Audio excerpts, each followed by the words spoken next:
This is Adam Gorney back with the Respect My Decision podcast this week with a very special guest, Dominic Raiola, who is the father of #1 player in the country, Dylan Raiola, who is yet to make his final college decision here. So there's a lot to talk about. And Dominic, you guys have been on the road a lot, and we've talked about this at other times that like you thought you were going to hit up a lot of spring games too, but man, you've been busy. So just your thoughts on seeing all these schools and then kind of settling down a little bit and not hitting the road so much. Yeah, I'll take you back. From the time he decommitted, we kind of just took a step away from everything and just kind of let the dust settle, and let his feelings settle, and then we got back into it. We started in January by going out to 3D QB. I thought that was an important part of his development, of getting with people that he wants to be around and he wants to train with. Just part of the deal. I mean, these guys are going to combines with the guys that are getting the draft now, and you see draft guys out there. Jalen Hurts is out there now, and he's just part of the deal. And with that, stopping at USC a couple times, being back to Nebraska a couple times, being in Georgia, for our sixth or seventh time, and just we've been on the road. Yeah, you're right. You hit it on the head. And it's a good time for him to just step away and start honing in on the next steps.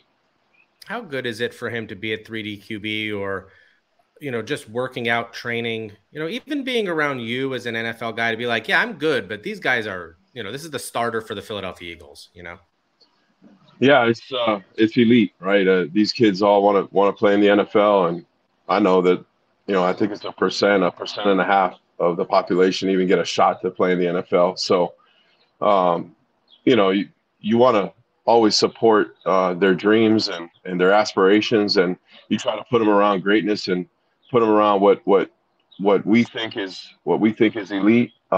Really, it's not us thinking anymore. It's you just show like, he's supposed to go out to Jeff Christensen next week with Patrick Mahomes, and who doesn't want to be around the best in the world, right? And so I think you can take everything and you can just learn how these guys operate, and not necessarily try to. You're still your own player, but there's just parts of the process that on the way that you pick up little things here and there, and there's things that we do here daily that's part of that process. So yeah, it's just trying to be around elite and greatness a lot.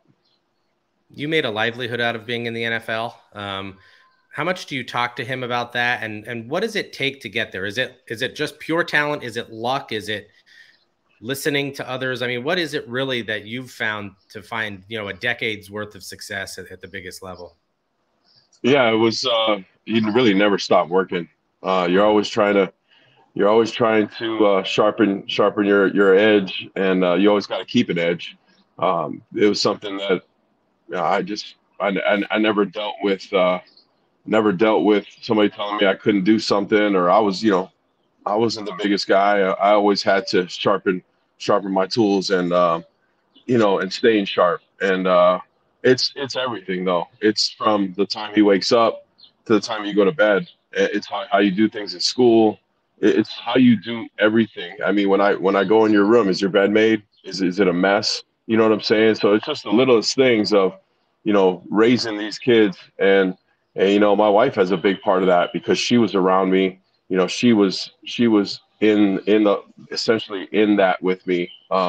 So it's from how you eat, what you put in your body, time are you going to bed, are you getting enough sleep, so and it's just now with all the resources they have, it's on steroids, and it's so much more attainable to these kids. I think it's just right there in front of them. But at the end of the day, I always remind them, you got to play football. I said, you can do all the things you have to do, and preparation, and eat right, sleep right, train right. But at the end of the day, it's playing ball, and really focusing and zeroing in, having fun in high school. But when you get to college, it's now becoming more of a business, just because of people are getting paid to play college football now, which is so crazy to me to still say. But it's turning into that. But you also don't want to take away that there's still 17-year-olds. I think that's part of it. And you could probably speak to this obviously better than I can, but talking to people around Arch Manning and not necessarily as parents, but as coaches, and seeing this through Bryce Young and all the number one guys, the best guys, it's like you want to keep that sparkle alive, like that fun, like the having fun a little bit, along with that seriousness of playing at the elite level and chasing everything that you want to chase. Is that difficult, or is that sort of really just have to stay in focus? It's really what they tell you, what they want to accomplish is really what we try to push. We remind them all the time, this is what you told me you wanted to do. It's not something that I want for you. This is something that you want. And so I think you remind yourself that, and we remind them of that. I think it's a home run. And and then surrounding them around guys like the Jalen Hurtses, like the Bryce Youngs, taking them to these elite universities. You got to remember, before Dylan was, this football player, he was a big fan of football. He grew up watching football. He grew up in the locker room, enjoyed being around it. So there is a lot of fun that's to be had in playing this game. I always tell people I never worked a day in my life. Well, it is still a game at the end of the day, and I just made a living out of it. So there is a fine line of, there's so much fun to be had. I mean, it's so fun to play in, huge stadiums and, have people booing you or cheering for you. It's a lot of fun, and you don't forget those things along the way. So, I do, there is a sense of appreciation along the way. It's not all business. I mean, you can, walk into these big, stadiums and Coliseum type stadiums and really, appreciate it and find some appreciation along the way. And along with appreciation comes the fun of it. Something tells me that you like being on the road a little bit more and hearing the boos more than the cheers. Did that get you a little more fired up? Well, playing in Detroit, we got booed at home too. So yeah, but it's fun. It's fun. You know what you're getting, right? When you go into Lambeau Field and in high school, in college, it was going to Colorado, going to those other places, A&M and those other Big 12 schools back in the day. But there's something about going on the road. It is sweeter, when you have success on the road. And I just had fun with it. I always got there 5 hours early. I always joked that I used to set the pylons up. Well, why you go so early? Well, I used to help the grounds crew set the pylons up. But I really took it all in. And if that's one thing, along with the work ethic and with all the elite stuff that comes with this, take it all in. I tell these kids, just take it all in, because you just never know. One day you might say, I don't want to play anymore. And, as a parent, you got to support that. But as long as they're telling us what they want to do, and we're going to support that. I hate to make these comparisons, and we're forced to in this business. Like, oh yeah, this guy's the next Tom Brady. Okay, yeah, he's the greatest player of all time, or he's the next Peyton Manning. He's maybe the second greatest player of all time. But there is like a peculiar similarity between Dylan and Patrick Mahomes in the sense that there's a similar look, similar hair, similar height, similar weight, similar throwing style. I mean, has that been kind of encouraged, or has that sort of just been his natural way of playing the position? Well, a lot of people don't know that Dylan was like elite baseball. Like I thought baseball was going to be the catalyst to, to paying for college or beyond that. And I think with that became all the arm angles, and then Patrick came up through that. And Dylan's always looked up to Patrick Mahomes. When we moved to Texas, being in Texas, he worked out at the same place Patrick worked out at, and it was just by chance because it was in Fort Worth. And then, he got to meet him last summer, and then it's not, a lot of times our kids look up to these guys, but these guys are the hardest working players on the planet. Like, when Patrick, when Bobby Stroup, his trainer, posted that video of Patrick working out the week after the Super Bowl, I mean, that's real, and it's no surprise why this guy makes the throws he makes, because he's just a maniacal worker. He never leaves anything to chance. And then he does it with, he did it with two different groups. I mean, aside from Travis Kelce, he did it with two different groups of skill sets. So, and then he was injured.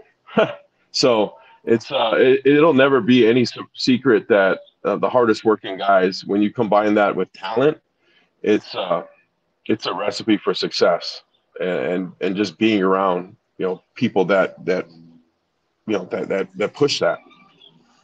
And that's the thing, and I think that's an important point. Patrick Mahomes just doesn't show up on Sunday and look like that, you know?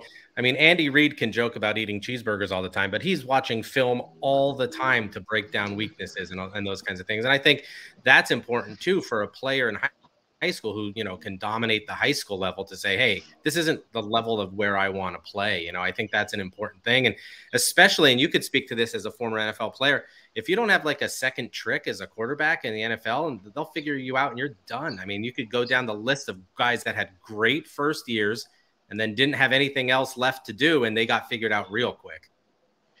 Yeah, I mean, it really started with Matthew Stafford, because I spent a lot of time with him, was in his wedding, really close with him.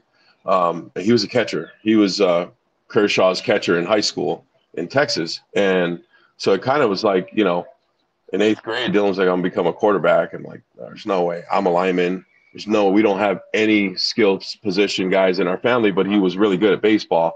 And, and then it just, he just became a quarterback and kind of taught himself. And he just always studied the game, was always watching, like even, to this day, he'll fall asleep watching.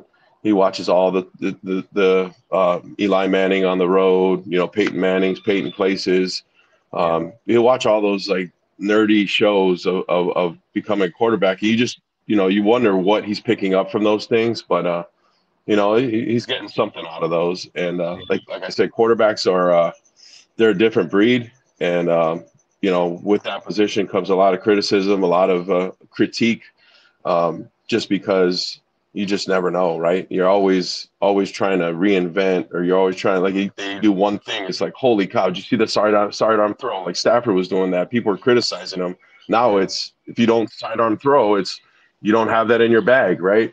Or throwing across body, or the no look pass in the Super Bowl, right? Patrick's been doing that. Stafford did that all the time in practice. So these are things that kids are practicing now. And like you said, like, you got to have a bag of, like, kind of that separates you, whether it be the sidearm, the no look, the quick release, or, the Aaron Rodgers jump throw or something. Let's talk about the schools in focus real quickly, and we don't have to get too in depth, but let's talk Nebraska. Obviously, you're an alum. Your brother's on the coaching staff there. There's a lot of, connections there. You did a boys trip to Lincoln. You're often in Lincoln for various reasons, and of course, Matt Rhule is now there and recruiting him. He sends his whole staff to Dylan's school to recruit him. What's kind of the thinking with the Huskers, and maybe the positives and negatives to ending up there? Yeah, my kids, when they were born, when my wife married me, we were all Husker fans, whether you like it or not, right? That's what it was. But there's a different appreciation we have for it, just because back in the day, a lot of these young kids don't know, but that was one of the premier programs. 3 national titles in the 90s, in the late 90s, and going into 2000, and thing just kind of, parity kind of happened with college football and landscape, and the SEC kind of took off.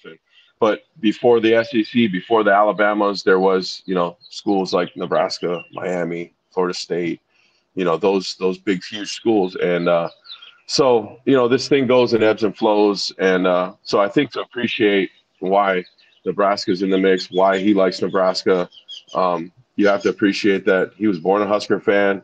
It was just a matter of, surrounding putting the right people in that building. Now they got the right people in that building, and we try to take him there as much as we can.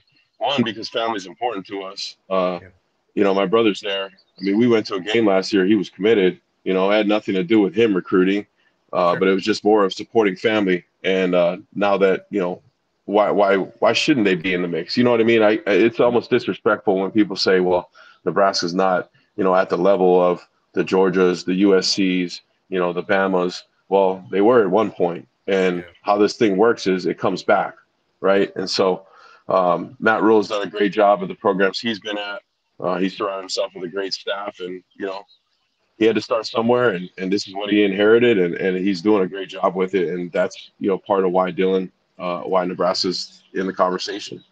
He often trains in Southern California. We were talking a few weeks ago. You were kind of hanging out in Newport Beach and really liked it. And there's a whole lot to like there. Lincoln Riley and the way he runs his offense. And I think he and Dylan kind of sat down and had a little chalk talk for a whole day, which really impressed him. Now Cliff Kingsbury is also on staff. I mean, how does that play a factor? And your thoughts on SC?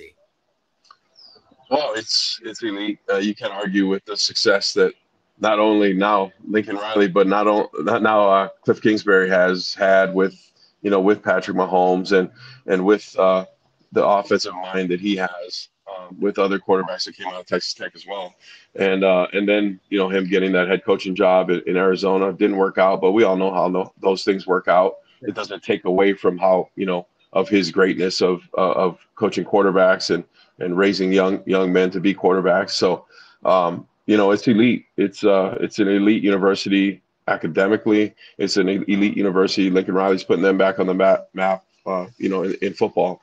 And, you can't argue with what he's done with quarterbacks and what quarterbacks have done, with him. So that kind of goes both ways. And, it's close to home. We like I said, we like Southern California. We liked our time there, and where he trains is close by. And then Georgia, I don't think you go to Athens 7 times. I think 7, unless you're highly interested in them.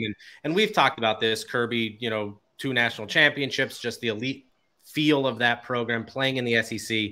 What is it for you guys personally about UGA? Oh, well, it starts with the people in that building. We kind of started by going there because a lot of baseball was out there. So we ended up in Athens a lot. We kind of use Atlanta as a hub one off season. And, if anybody has ever been to Georgia, everything about it is elite. I mean, the national championships speak for itself. But, when you get in that building, it's dog eat dog, like literally dog eat dog, but it's competition at the highest level, and it's where everybody in college football wants to be. I think it's where Georgia wants to stay. It's where where Nebraska wants to get to. It's where I think everybody under Georgia, right? Because Georgia's the top dog right now. It's where everybody wants to get to, and you cannot argue with what's the quarterbacks coming out in the draft this year. There's going to be, I think, 4 out of the top 5 are from the SEC. Yeah. So it's a good problem to have. It's a good problem that Kirby Smart wants you. He knows you're a priority. You're a priority from the best team in the land right now. And he's a priority at all of them. And so it's a pretty cool position that he's in. I don't envy it at all, but I also appreciate, this time in his life, because this is something that you'll never get to experience again. Being able to choose where you want to go to school. Yeah, I've told a lot of parents before, as we've talked, like it's one of the best years of your life, and you'll never want to do it again. Like, it's just one of those things, like, it's great. And then when it's done, I'm happy it's over with, and let's move forward here. Last thing, Dominic, and thank you for the time. What's next? What does he do now? What are you guys thinking? Yeah, he's just, he's training at, his high school. We don't have any plan. I think the coaches go back on the road in May. There's no plans to, outside of just training right now. For the next couple of weeks, but there's the coaches go back on the road in May, and we'll see from there. Like I said, there's no timeline. We're not putting a timeline. We made that, did that once, and we're not doing it again. The next one will be where he's going to school, and so we're looking forward to constantly gathering information, constantly seeing what's out there, and going from there. When he gets his NIL deal, will you realize he might have more money than you, and will he have to listen to you still? We joke about it. Yeah, we joke about it. We joke about it, but I got a lot of receipts in my house that I'm going to present to him one day. But no, it's a good time, to be a college athlete, and just know that the NIL piece, it comes with performance. He understands that. I don't think anybody in this house is expecting anything for free. When you get to a school, you got to earn everything you make, and that happens. That's what happens in football and playing football. But also, you got to appreciate the free school, the good education, the area that you're in. You want to be there in January and February when there's no football going on. So there's a lot that goes into it, and NIL is just part of the conversation now. Definitely. That is Dominic Raiola, the father of five-star quarterback Dylan Raiola. I'm Adam Gorney for the Respect My Decision podcast.